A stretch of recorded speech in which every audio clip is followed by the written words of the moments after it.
என்னடா ஆச்சு? கை மாட்டிக்கிச்சு. அம்மா கை மாட்டிக்கிச்சா? எங்கடா? இந்த கை மாட்டிக்கிச்சா? இல்லடா வளையல வளையல கை வலிக்குது.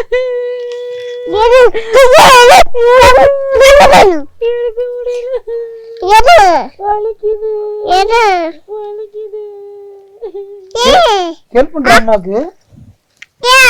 அம்மா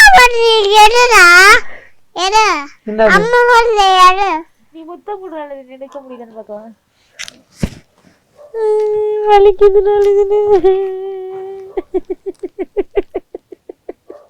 கையை எடுத்து விடுறாளுன்னு கை தூக்குடா சொல்லுடா. இல்லடா வெற்றிகரமா ரெக்கவரி பண்ணிட்டியா அம்மாவ? எவ்வளவு காப்பாத்திட்டடா. நீதான் காப்பாத்தினியா அம்மாவ? எவ்வளவு காப்பாத்திட்டடா. ஏண்டா? தேங்க்யூடி தங்கம். மலையில வேணா விடு உடஞ்சு போச்சு. இதன் நாளைக்கு ஒட்டிக்கலாம். ஒட்டிக்கலாம். இதன் அம்மா